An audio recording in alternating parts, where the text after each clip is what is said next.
I can't go for that. No, no can do. I can't go for that. No, no can do. I can't go for that. Can't go for that. All right.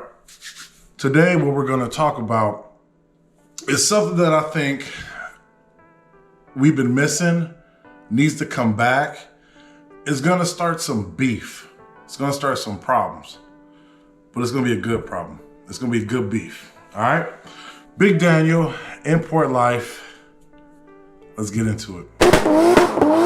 Yo! Man, these cars are crazy. Did you see that? So, my honest expert opinion, the thing that car culture lately has been missing and needs to come back, rivalries, okay? I remember when it was always Chevy against Ford, Mustangs against Camaros, and the Corvettes got thrown into it.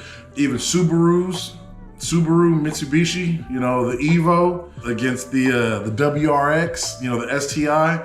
Shit, we could even go to Lexus against Infiniti, against Nissan. We could do so much, but that needs to come back. The reason why, it makes the builds better. It brings people together. It almost like for bragging rights, All the time, you used to see the Camaro guys, the Mustang guys looking at each other, and they would build their cars based on style points, speed, durability, things like that. There's still a rivalry between car guys and truck guys. But I think friendly competition is always good because it brings the best out of everybody. It brings the best. You know what? Here's a good rivalry. And I would love to go to a show or an event that has this. Import versus domestic. You know what I mean? So if you got Corvettes, Mustangs, cool, check. You got import and domestic. So now you're gonna be putting some of these GTRs, some of these Supras, some of these whatever, all these imports against these pro-charged, against these supercharged Camaros, making car manufacturers battle each other again. Fight each other for bragging points. Because for a while, a lot of people were thinking that Civics were just something to laugh at. Civics were just front-wheel drive racers, slow. But there's a lot of Civics out there that are stupid. Even if it is all-wheel drive, even if it is front-wheel drive, people convert it to, there's so much that you can do. I just think everything kind of got watered down. And like I said, I think if we bring back rivalries, it'll start positive beef, positive competition. Go back to the drawing board and just start being innovative and creative. And the one thing about trying to beat somebody out is knowing their vehicle. So not only are you learning about your own, but you also have to know the competition, almost like a great debate. You have to prepare for that. So you also know their capabilities. It's dope, because at the end of the day, you have something dope, you have something dope, and all the people watching, we get to win just for the fact that we're being entertained. It's a win-win-win. Unless stuff like this is going on, and I just don't know about it. But like I said before, back in the day, it just seemed like a lot of people have more pride. That's that late night, having your friends come over, help me out, we're working on something in the garage. Because this weekend or tomorrow morning, I gotta bring my car out and I gotta make sure it works properly and I gotta turn some heads. Why? Because I don't want, whoever my rival is to get the best of me. And you guys just go back and forth. And with that, everybody wins. But instead of we just bring our cars up, hey, thumbs up, cool.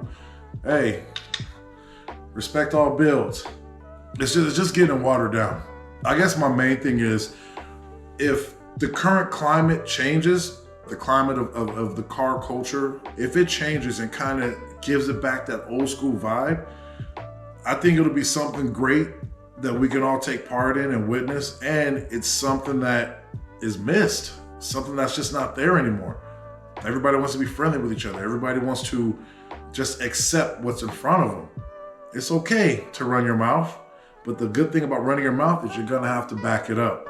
Even if you go to the track, right? They have grudge racing. People go back and forth. Now, the rival is whoever's talking to the other. Let's start rivalries again with certain makes and models of cars, of trucks, of whatever. And then with that, we're gonna see a lot of these vehicles almost come back to life and get reinvented. You know, I just think it'll be dope. You know, I have a Lexus. I have a 98 Lexus GS300. I also have an 87 SS Monte Carlo. I got a Cadillac. I have a lot of cars, right? Every time I'm in my Lexus, these Infinities will pull up on me. These Nissan 350s will pull up on me. And it's almost like it's a rivalry between Lexus and Toyota, Lexus/Toyota against Nissan/Infiniti. I'm okay with that. I kind of like that because I'll be honest with you, I'll be on the freeway and I'll see those taillights or whatever, and now I'm hitting lanes and now we're pulling up on each other. And that's a fun rivalry. There's a lot of these domestic vehicles out there that think that, you know, we can go to Mopar, you know, with these Scat Packs, with these Hemis, with these Hellcats and Dodge Demons. And they think they're killing and taking over the streets. Well, you can have horsepower rivalries, put these Demons and put these Hellcats up against some of these GTRs, against some of these all-wheel drive Civics, and we can start import versus domestic. I think it'll be something positive, and I think it's something, like I said, that's much needed. But anyway, thank you for tuning into this episode. May kind of stir the pot, but if you agree with what I said, make some comments, and I'll most definitely read them and I'll respond back. Or if you don't agree with anything that I said, or I might have missed a couple points, speak up on it. Let me know. Make sure you like and subscribe. If you watch this whole video and you didn't like and subscribe, do that. I appreciate you guys. I'm always trying to tap in and get plugged in with you guys. And if you can, follow me on Instagram at Import Life Media, all right? Thank you, I appreciate you. Big Daniel, I'm out.